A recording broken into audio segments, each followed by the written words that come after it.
We are very lucky to be gathered today here to discuss ICF and Ashridge approach. I'm also wearing the first badge I wore in Ashridge just to feel connected with you guys. And to start this webinar, if you can send us in the chat, how are you presently feeling as you join us today? So in one word, just tell us how are you feeling while joining us today. Curious, energized, curious, recharged, excited. Hello, Lucy. Hello. Curious. Nice, excited. A lot of curiosity today. So I'm sure a lot of people want to know what could be sometimes the difference between ICF and Ashridge. Is there a big difference? Are they quite similar? What could be the difference in the approach? We have also open, positive. I like that. Good energy for the webinar today. Well, personally, I'm feeling motivated because Ashridge is a special place for me, and really delivering this webinar means a lot to me. So when Caroline suggested, I was very happy to get in and share with you my journey. Another question I would like you to answer, just in a phrase or just in one word or small number of words, is what do you think separates a good coach from a great coach?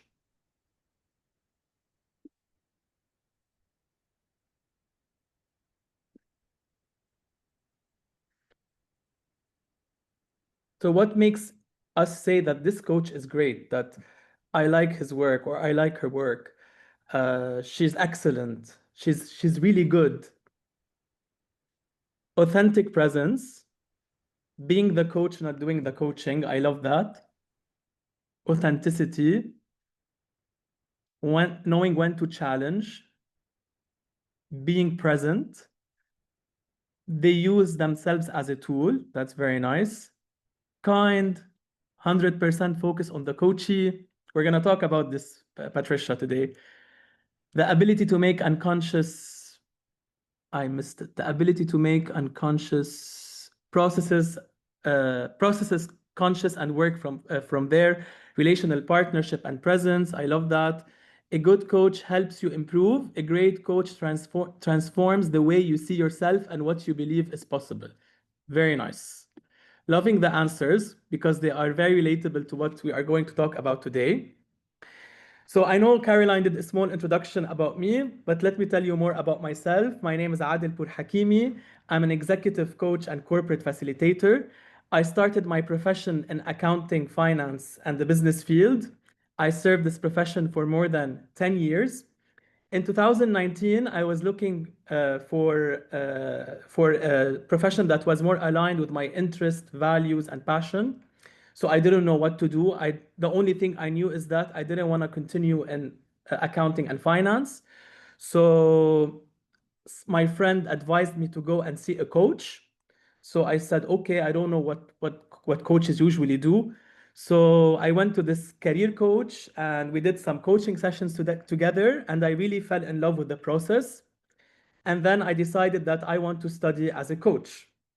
So in the beginning of 2020, I joined an ICF institution in Lebanon. I started my coaching studies.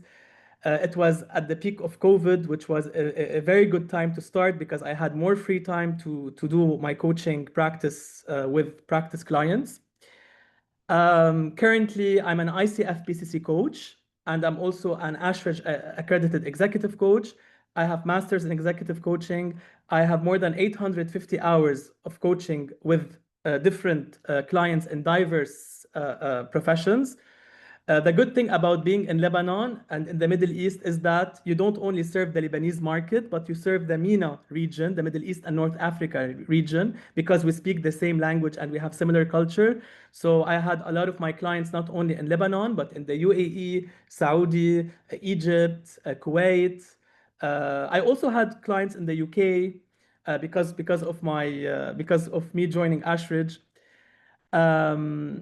I also have a master's in finance from Hult International Business School back in 2014. And I have facilitated more than 80 trainings. The topics that I usually coach about are communication, leadership, emotional intelligence, and productivity. So, just one moment, yes. So how did my journey in coaching happen? So when I wanted to study coaching, I started asking about the credentialing because I care a lot about being credentialed, just a personal opinion. So the only thing I was hearing about in the market was ICF. So every time I spoke to a coach or everyone I spoke to people in the field, they always told me that you need to get an ICF accredited program. So I didn't really do my research. I just joined an ICF institution and I started my ICF coaching studies.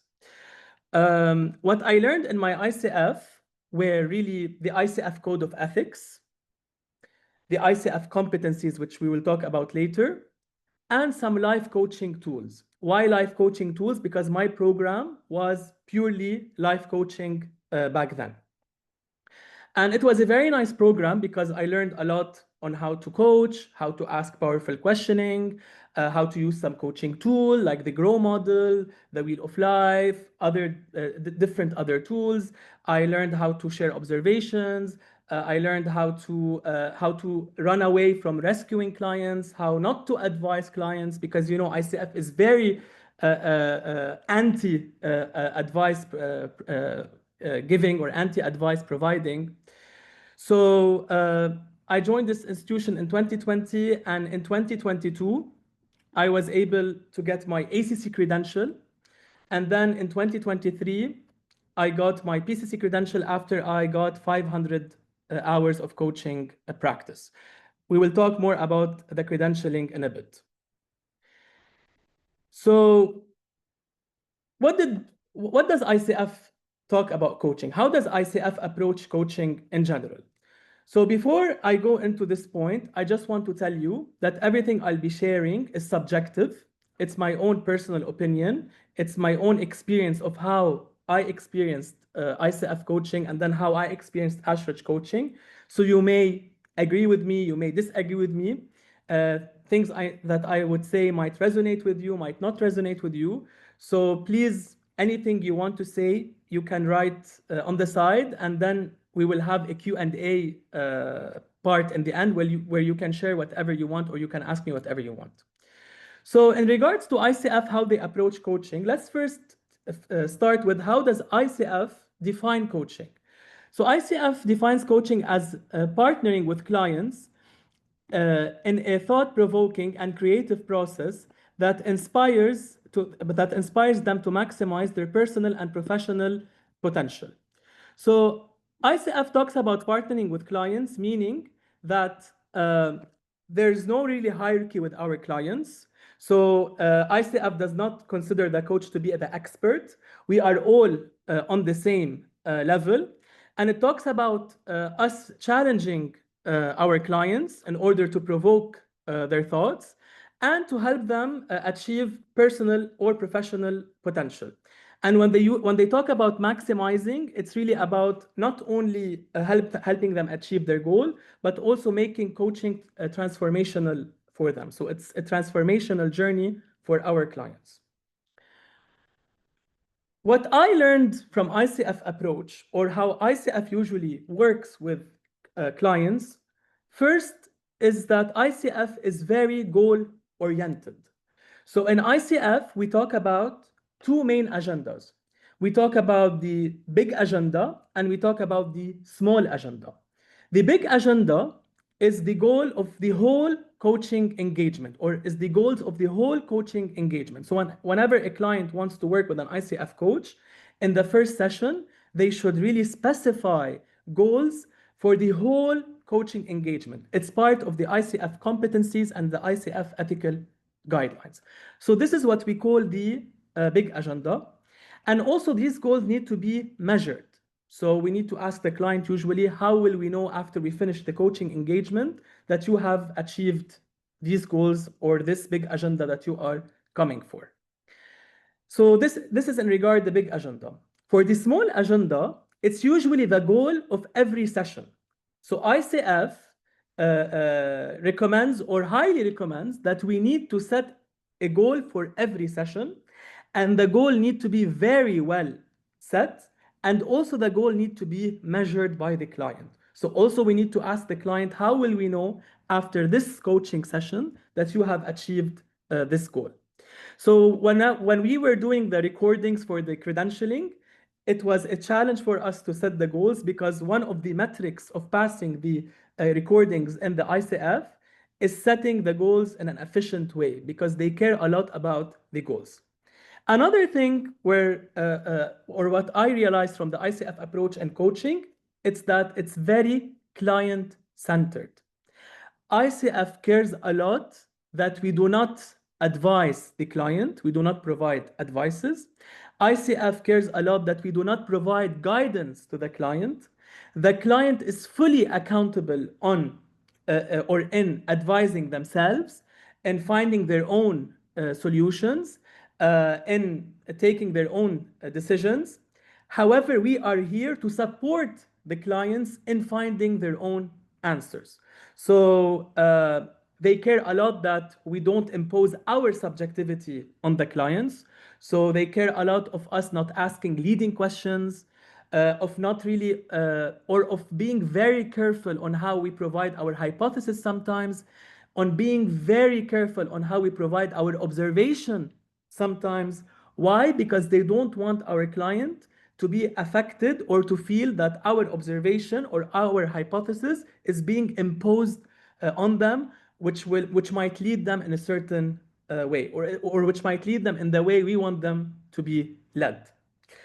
So talking about client-centered, I always felt a bit anxious when I was doing ICF coaching back then, not now, but back then, because I was always afraid to say something that might be leading to the client or might be very subjective to the client. So I was always very careful on how I articulate the question, on how I articulate my observation, and sometimes the hypothesis, if I was going to say a hypothesis. Number 3, ICF is very about exploring with the client. So we are here to help the client explore, to help the client bring insights. We are here to help the client reflect on their thoughts. We are here to help the client to move them from the unconscious to the conscious. So we all know that most of our thoughts, more than 90% of our thoughts, come from the unconscious. So as coaches, we are here to help the client think from the conscious, so to bring these thoughts from the unconscious to the conscious without imposing our opinion, without imposing our assumptions. And ICF also is about being action-oriented. So it's very practical in coaching. Not only it's about achieving the goals, but it's also about formulating actions for the client in order for them to reach their outcome or reach the goal they want to reach. So usually what we do in ICF is we try to transform with the client all the awareness and the insights they got in the session. We try to transform them into practical actions. So it's usually more action-oriented than other approaches in coaching. So if we want to talk about the ICF core competencies, which we are usually tested on in the recording, which we are usually tested on in the ICF credentialing exam, which I will talk about in a bit. The 8 competencies first talk about demonstrating ethical practice. So ICF cares a lot that we adhere to the ethical guidelines that they provide, which is usually found on their website. It's the ICF Code of Ethics. Number 2, ICF talks about embodying a coaching mindset. By embodying a coaching mindset, it means that we need to wear the hat of the coach. So what does it mean when you want to wear the hat of the coach? It means that, let's say that I'm a coach and Caroline is a coach, and we are going now to coach the same client with the same problem. For sure, I will have different type of questionings and different type of observations to share with this client than what Caroline will have to share with the same client with the same problem. So in order to manage the subjectivity of coaches, ICF says that we need to have the coaching hat on in order not to impose our subjectivity on our clients, and to be working as ICF coaches and not as only Caroline and as only Adel. So in the coaching mindset, ICF talks about being self-aware in our coaching, talks about continuous or ongoing reflective practice, and talks about also ongoing learning and elevating your coaching skills and your coaching knowledge. Now, something to pay attention to, embodying a coaching mindset was not an old competency. It's a new competency. So these competencies actually are new. They were renewed, I think, in 2021. So before, ICF, if I'm not mistaken, didn't really talk about reflective practice. It talked newly about reflective practice. And still, given that they talk about reflective practice, they never assess you on how much you are reflecting. I'm now teaching coaching. I'm teaching positive psychology coaching with an ICF accredited institution. And unfortunately, in our curriculum, we don't speak much about reflective practice. Actually, when I joined, because I'm an Ashridge graduate, I really was motivating them that we need to integrate reflective practice. It was integrated, but not as I aimed for. We will talk about reflective practice in a bit.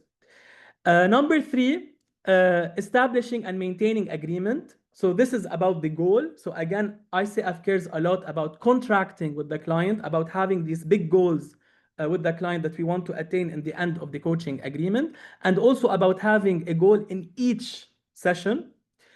Number 4, it's cultivating trust and safety. So ICF cares about providing the safe and judgment-free space to our clients.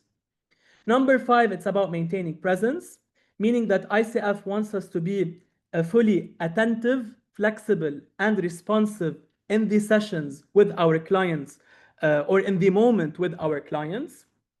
Number 6 talks about listening actively. So we need to be listening attentively to what our clients are expressing and what our clients are not expressing. So it's not only about listening to the words, but listening also to what is behind the word. This is why ICF talks a lot about sharing observations with our clients. Also focuses on the nonverbal cues of our clients. How is the energy of our clients? How our clients are feeling? How is their eye contact? How is their body language? How is their gesture? How is their voice tone? So it's not only about the spoken words, but also what is behind the spoken words. Number 7, evoking awareness. So ICF tells us we need to use powerful questioning, sharing observations, and other coaching tools to evoke insights and evoke awareness to our client, to help our client move from the unconscious to the conscious. And last but not least is facilitating client growth, which talks about transforming this awareness of our clients into actions. Why? For them to reach their goal, and also for them to learn from applying these actions that came from the insights and the awareness that was evoked in the coaching sessions. So this was, and so what we covered now is the ICF approach, the ICF core competency, and now we're gonna move to how the credentialing process happens in ICF. So in ICF, you have 3 credential levels. You have ACC, PCC, MCC. I will only cover here ACC and PCC because they are the most credentials usually recognized. MCC is the highest one. It's usually for those who want to continue in coaching education, or who just want to get it because they want to elevate more their coaching skills and coaching credential. So if you want to get ACC level, you need to have 60 hours of coaching training, which is now considered level 1 in ICF. You need to have minimum of 100 hours of coaching practice, which 75% of these hours need to be paid. and 25% can be pro bono, but at least 75% need to be paid. In the performance evaluation, there must be one recorded session. There must be also 10 mentoring hours or supervision hours, and you need to do the ICF credentialing exam. The ICF credentialing exam is a 3-hour exam. It's a multiple choice question where you have a scenario and they give you a practical scenario and they tell you what is the best way to deal with this scenario and what is the worst case to deal with this scenario. So on the same case study or the same scenario, you need to answer what is the best way to deal with it and what is the worst way to deal with it, multiple choice. And the credentialing exam only covers the ICF Code of Ethics and the ICF competencies. So in the credentialing exam, it doesn't cover what you learn as coaching tools. It doesn't cover what you learn as theories. It only covers how you are applying the coaching competencies or how you are understanding the coaching competencies and the ICF Code of Ethics. So when they ask me how should I prepare for the exam, I tell them you should do a lot of practical practice. So you should do a lot of practical coaching where you are trying to apply the ICF coaching competencies and the Code of Ethics. And you need to understand them very well. And also there are some sample questions online that you can easily find and you can use them as practice. So there is not really much to study as much as there is a lot to practice on. For the PCC credential, you need to have 125 hours of training, which is level 2 in ICF. You need to have 500 hours of coaching practice, in which 450 hours are paid and 50 hours could be pro bono. And there must be a minimum of 25 clients. You need to have 2 recorded sessions. Each session can be from 20 minutes till 60 minutes, you decide. You need to have 10-hour mentoring hours. And also, you need to do again the ICF credentialing exam. So even if you had ACC and you are upgrading to PCC, you will have to do the ICF credentialing exam again. And the ICF credentialing exam, as far as I know, is the same for the ACC and the PCC. So it's the same exam because, again, it's only covering the ICF core competencies and the ICF Code of Ethics. Now, if I want to talk about my experience from the ICF coaching, so what I loved about ICF, it's globally recognized, especially in our region, in the MENA region. If you have the ICF credential, usually you are more, I don't know if privileged is the right word here, but you are more recognized because you have the ICF credential. So it's very well known in the market. I don't think we have any other credentialing that is that known as ICF. Number 2, it enhanced my coaching skills. It elevated my active listening, my powerful questioning ability. It helped me really be curious more with my clients. It helped me not to jump into providing solutions, into providing advices. So it really taught me how to evoke awareness in my client and how to help them get their own answers and not imposing my own thoughts or opinions. Number 3, it created a shift in mindset where it taught me to explore and reflect with clients rather than jumping into advising or problem solving. And number 4, it's quite practical and applicable. So it's very structured. You have a goal where the client sets it. You want to help the client to reach this goal. And when the client reaches the goal, then your coaching is most probably effective. So it's usually practical, especially if you're working with people who like to think in a structured way, like sometimes engineers or sometimes scientists or sometimes even consultants. Whenever you tell them you need to set a goal and we need to measure the goal and then we will try to help you to reach the goal, they usually like this kind of structure. Now, the cons of ICF coaching was that it's overly client-centered. And this is why I like to name the ICF approach as a conservative approach. I always felt anxious in the session. I'm afraid to say something. I don't want to impose my subjectivity to the client. I have something to say, but I don't know if this will be considered against the ICF Code of Ethics because it might be leading, it might be imposing. So I always felt limited in my coaching sometimes. And number two, the coach's inner world is somehow overlooked. There is really less emphasis on our emotions and feelings. Yes, the ICF competency of embodying a coaching mindset does talk about a reflective practice, but as far as I know, from the ICF accredited program, they barely tackle the reflective practice. I didn't learn how to reflect on my coaching practice. I actually learned how to reflect later in Ashridge, which I will talk about. So really, there was not much attention to how I was experiencing the coaching, to how I was showing up as a coach, to my feelings, to my emotions. So when I did supervision, we did tackle these things sometimes in ICF, but they were very limited. So I didn't know sometimes why I was getting triggered in a session, for example. I didn't know why sometimes I would ask certain questions, for example, because sometimes our questions would be very affected by how we're feeling, would be very affected by things that we went through in the past, for example. So I felt sometimes that it wasn't really about me, it was mostly about the client. Number three, it's a limited scope. So the approach is mostly confined to exploration and coaching tool, which can feel restrictive. So it's always about exploring with the client, reflecting with the client, using sometimes coaching tool if relevant. So I felt that there is some sort of limitation. And last but not least, the way I would like to describe it is that there is somehow an unrealistic boundary. So I know coaching is not a Starbucks conversation, but it's a conversation.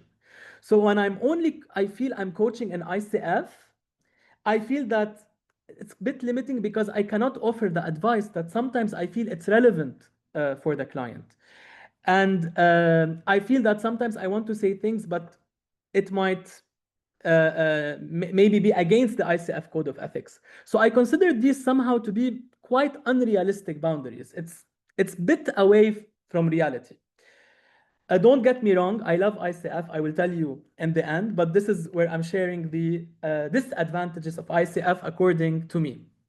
Although I teach ICF accredited program. So, sorry, the electricity went, it turned off, but I will have it in 2 minutes. This is one of the drawbacks in living in Beirut. So in 2023, after I got my PCC credential, sorry, in 2022, not 2023, I got my PCC credential in 2023, that's right, sorry. So in 2023, after I got my ACC credential, because I got it in 2022, before I got my PCC credential, I was looking for a program to help me elevate my coaching skills. I felt that I wanted more than just an ICF credential.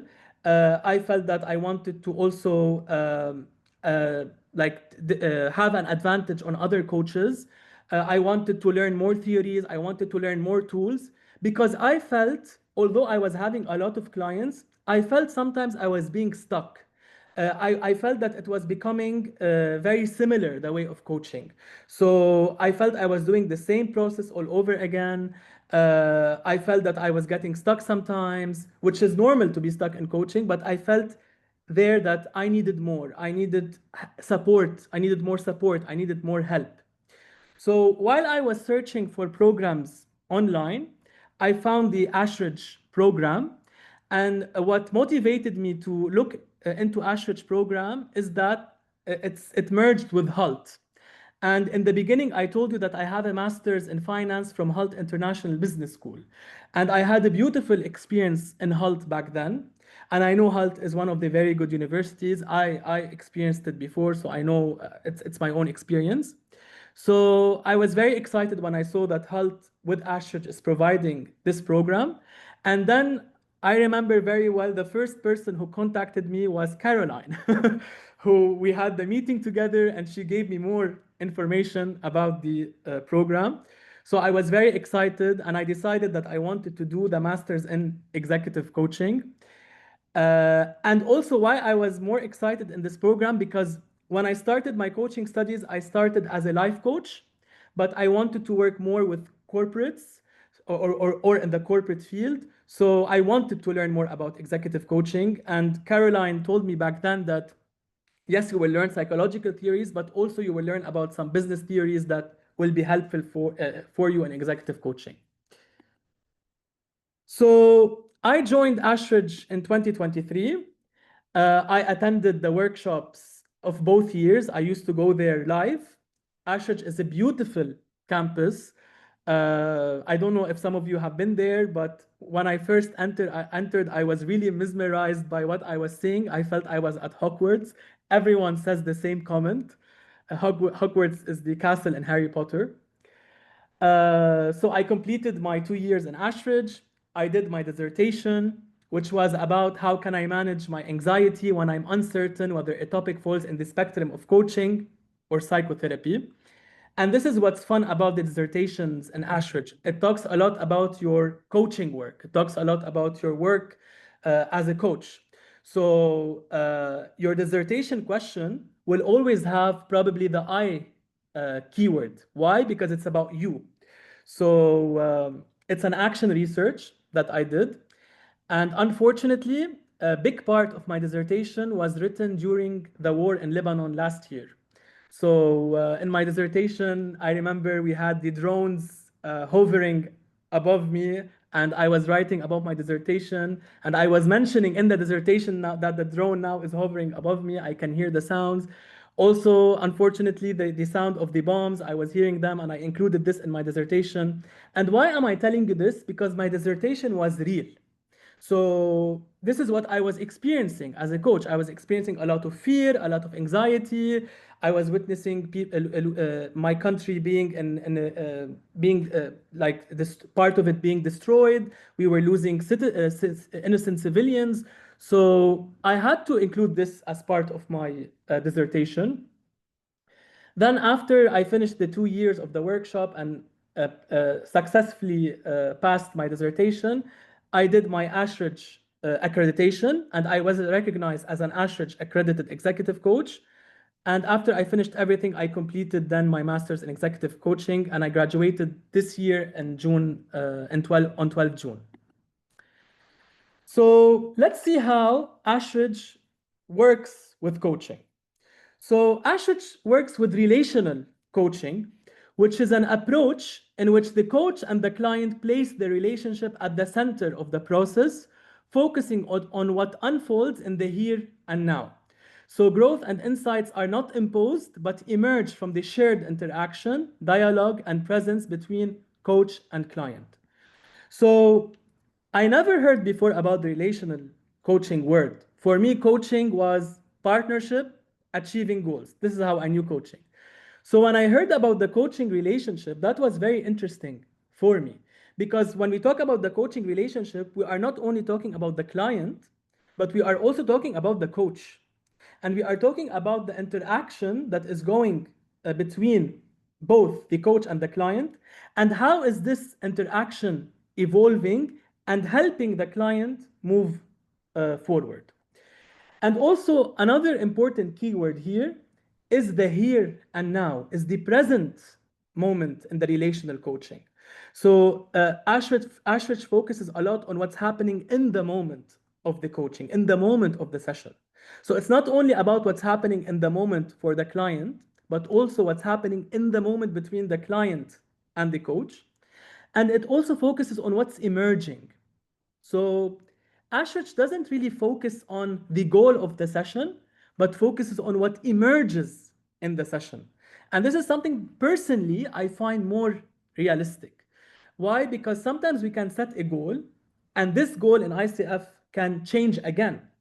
So whenever we set a goal, sometimes the client can go somewhere else and we need to change the goal again. However, in Ashridge or relational coaching, they don't really care about the goal of the session I'm speaking. They care about the what's being unfolded or what's being emerged in the present moment. So if I want to talk about the Ashridge approach, first it's relational focused, as we said. Second, it's co-created. By co-created, what we mean is that the coach is not leading the session and the client is not working on his own. So we are both working together, we are both collaborating together in the session. So it's not only that the client needs to find his answers on his own, but also it's my input, my work, my presence, which will help the client also find their answers. Number 3, being in the present moment, as we said, in the here and now. Number 4, it's also evoking awareness and helping both the client and the coach to reflect. So it's not only about building awareness and reflection for the client, but also it's about building awareness and reflection for the coach themselves. And I would say it's like somehow equal. It's not more for the client, it's also for the coach. So it's somehow equal. We are building awareness and building reflection for both of us. And last but not least, it's a dialogic engagement. By dialogic engagement, it means it's not only about powerful questioning, sharing observation, or using tools, but it's also about having a realistic conversation, a real conversation, where sometimes you can share your opinion, where sometimes you can share how you're feeling. I remember the first workshop I attended with Ashridge, our instructor, Mrs. Tami, was doing a coaching demonstration with one of our colleagues. And in the session, she told our colleague who's supposed to be the coachee, and Tami is the coach, she told him, I'm feeling awkward. So when she said that, for me was like, that's wrong, because in ICF, if I say this in a recording, I don't know if I might not pass, but it will definitely lower my grade. So I was surprised to hear that Tami was sharing her own feelings. And this is where I learned that this is relational coaching. And this is what we mean by dialogic engagement, that we can share also how we are feeling, how this is affecting us. So it's nicer than just focusing on the emotions and the feelings of the client, but also focusing on our emotions. So you remember just before when we were talking about ICF, we talked about the 8 core competencies. In Ashridge, there are not really competencies, but there is something we call the Ashridge assessment criteria, in which they assess you for the credentialing. So when you are applying for the credentialing, this is what you are assessed on. And very beautifully, you are assessed on theory. So the knowledge and understanding of theoretical concepts underpinning coaching. In ICF, we are not assessed on theory. We are only assessed on being ICF coaches and our competencies and adhering to the ethical guidelines. However, in Ashridge, we are assessed on the theories we learn. And the beautiful thing is that we learn a lot of nice theories. For example, in Ashridge, I read a book called Executive Coaching, a Psychodynamic Approach. Before, when I was in ICF, there was a very strong emphasis on separating therapy from coaching. So I never thought that in coaching, we can have a psychodynamic approach. Or I never thought in coaching, we could use actually Gestalt approach, because we thought that this is purely therapy and it's very far from coaching. However, in the theories we learned that there are certain psychodynamic approach, CBT approach, or Gestalt approach that we can actually apply. And for me, it was really helpful in my coaching practice. And to add to you that it's that I also use them in ICF sometimes, because these are theories, and if it's not against the ethical guidelines and the core competencies, then also you can use them in ICF. But I did not learn them in ICF. I learned them in Ashridge. Another aspect we are usually assessed on is the relational practice, how much we are applying the relational approach in coaching. Number 3 is the coaching skills. So it's the application of our coaching skills, using the creative options and supporting coaching strategies. Also, Ashridge cares a lot about being creative. It cares a lot about experimenting. So if you are an Ashridge student or you want to be an Ashridge student, you will learn tomorrow on some creative tools like the empty chair technique in Gestalt, where you can imagine a person that you want to address is sitting on an empty chair facing you, and you will have the chance and the space to address them and tell them whatever you want to say. Number 4 is contract and boundaries. So a clear contract and understanding of boundary issues. So Ashridge also, like ICF, cares about the big agenda, cares about the contracting. So whenever we get a client, we need to have a contract with them. And also cares about the boundary, the role of the coach and the role of the client. Change and organizations, an understanding of organizational dynamics, including the social, economic, and political reality of the organization. Effectiveness in coaching means the interventions, which includes monitoring the effect of coaching on the client. And last but not least is the self-awareness and the professionalism, which is the capacity for self-reflection and awareness of own coaching processes and style. And the last one is heavily assessed on in Ashridge credentialing. So in ICF, when you are getting the credentialing, it's usually not very heavily assessed in regards to the reflective practice, because there's no really criteria to assess you on. You do the exam, you do the recording, you submit your hours, and that's it. But in Ashridge, which we will talk about in a bit, in the credentialing, you will do a case study. In the credentialing, you will also write a commentary on your recording. You will have also a live session where you will also reflect on it. So there's a lot to look at the reflective practice. And also in the first year and the second year, you will write 11,000 words of pure reflections, which are reflections on your own coaching practice and on your coaching skills. So the reflective practice in Ashridge is keeping a consistent journal to capture insights from your coaching practice, is to see and reflect on how my coaching practice is evolving, how my coaching skills are elevating, how is it affecting the client, how is it affecting me, how is it affecting my growth. It helps us to reflect on our emotions and internal state. It helps us to notice how we are showing up as coaches in each session. And last but not least, it enhances our coaching process and strengthens our relationship or our relational presence. Something good about the reflective practice is that in both years, I was lucky to have very good tutors that really helped me in reflection. So in the first year, we needed to write a 11,000 word reflective journal, which I had a tutor who was helping me and advising me on how to reflect in a better way, how to make meaning of my coaching experience, how to make meaning of my emotions and my internal state. And in the second year, because of the masters, we need to write our dissertation, which big part of it is actually reflective journaling. So it's the dissertation you do in Ashridge for the masters is not really objective dissertation. It's very subjective. It has a lot of your opinion, a lot of your own perception of how you make meaning to certain things. So also I had a very good tutor for my dissertation that was really helpful for me to learn how to reflect. And this is something I'm continuing to do even now in my coaching profession. Something else to talk about Ashridge is that I was always fascinated by the seating arrangement in Ashridge in the classroom, which is like this. So imagine we sit for maybe 7 hours or 8 hours, I forgot the number of hours, but we sit usually like this. And why do I like it?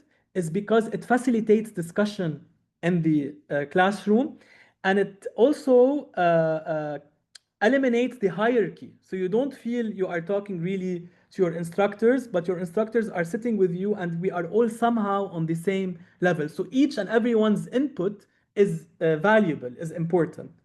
And I sometimes use this seating arrangement when I can, because it's not always easily to use. When I'm delivering training or delivering facilitation, I tend to do this kind of circular seating.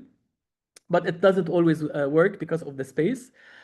But anyways, what I want to say is that the style of the teaching in the workshop is something I did value because it was very different from the way I learned before. So it was very nice to have discussions. It was very nice to have certain reflective exercises. It was very nice to connect with our colleagues on many different levels. We were sharing personal things, things I would never share with people who are not close to me. So it was a really nice experience during the workshops. Now to move to the accreditation or the credentialing of Ashridge. So it's a bit different from ICF. In Ashridge, we have to do at least 1 year of the 2 years of the master's program. You have to write 2,500 words of self-evaluation, where you evaluate yourself on the assessment criteria, the one I showed you before, which talks about the theory, coaching skills, effectiveness, self-awareness, and etc. You need to write 5,500 word case study on one of your work with your client. And although this can be very tough sometimes and it can be very annoying, but really you will do a lot of reflections that you did not think about before, and you will start making meaning and understanding of why things happened like this in the session, of what you did well, what could you have done better. So it was a very interesting case study for me, although it was very tough. I was like struggling with it. It wasn't easy to do or to write. You need to submit a recorded session with a transcript and commentary for 20 minutes.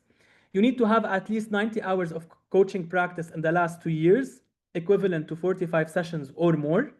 You need to have at least 10 supervision sessions in the last 2 years, and you need to perform a live coaching session on the accreditation day. So this is the last step of your accreditation process, where you will go to Ashridge campus and they will bring you a random coachee that you don't know. They will put you in another room. They will ask you to perform a relational coaching session just for 20 minutes.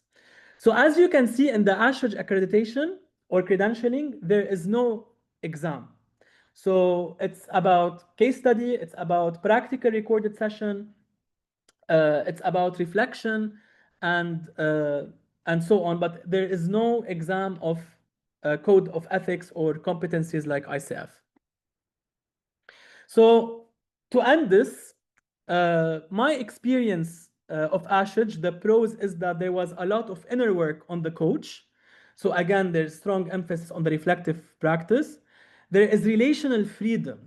So for some of the attendees here, they were with me in the classroom, and whenever my colleagues in the classroom asked me, how would you describe the difference between ICF and Ashridge? I always said ICF is conservative, Ashridge is more liberal, because I feel I can say things, I can do things in Ashridge that I can do in ICF.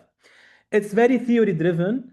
I like that we learn a lot of psychological theories in Ashridge, and it's a rich learning environment, whether it's for the supervision, for the peer dialogue, and the discussions we have in the workshop. The cons of Ashridge: first, there is limited recognition in my region at least. So unfortunately, not a lot of people know about Ashridge, and not a lot of people know about EMCC. And this is something that I aim for in the future, is bringing EMCC more to the Middle East, to the MENA region, because I feel it's underrated. I feel that it's really needed, especially now where you have markets like Saudi and UAE that are booming, especially Saudi. The supervision format in Ashridge is usually grouped, not one-on-one. So something that I would have enjoyed better in Ashridge if we had one-on-one supervision, where we could talk individually about our own coaching experience. However, in groups, sometimes you might feel, personally, I might feel that there are things I don't want to share in front of the group. There was a reflective challenge. So some students found the depth of the reflective practice difficult. Personally, I enjoyed it a lot. It wasn't easy for me, but I know students who find it difficult and who struggle because sometimes they have to repeat their reflective journal.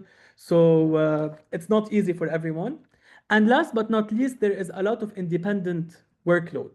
So there are a lot of things that you need to do independently. So the books that you get in the workshop are not very informative, but you will be highly encouraged to read a lot of different books.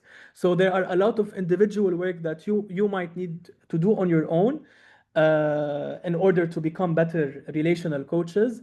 So this might require some time, this might require some more effort, but you will learn a lot. So I have two books here that are my favorite books that I read from Ashridge.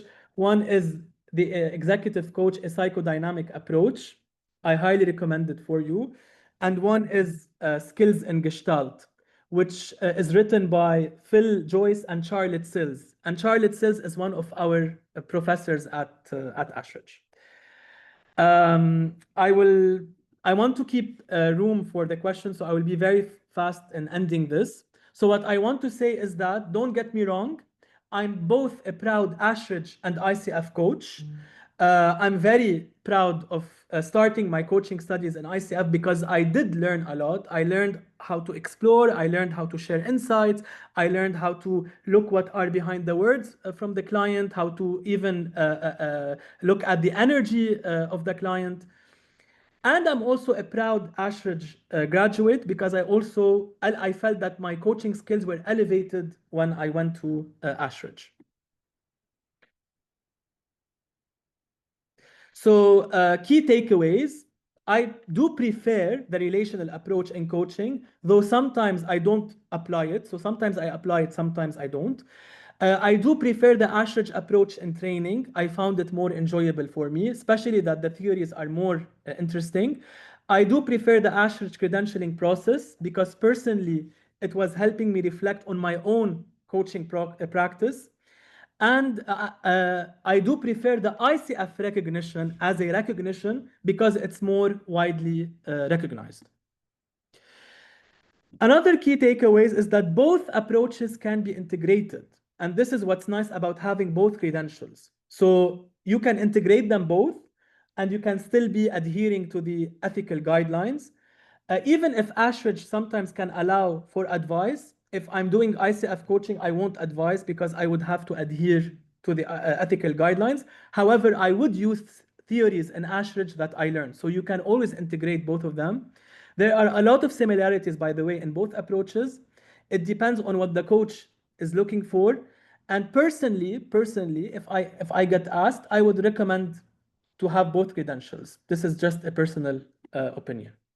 So to answer the question you got in the beginning, if I want to answer what separates a good coach from a great coach, I would definitely say curiosity, because the more curious we are, the more awareness we are able to build for the client and also for ourselves. Number two, authenticity, and this is especially an Ashridge approach. The more you show up as who you are, the more your coaching will be effective. And last but not least is awareness, is how aware of your own contribution in helping clients. How aware are you of your coaching practice? How much are you able to assess if you are really helping the clients or not? If you are helping yourself or not. So awareness, I think to have a high awareness or strong awareness is very important and really makes us better or great coaches. Thank you very much for all of you for attending. I would love to hear your questions or even your feedback or opinion if you have.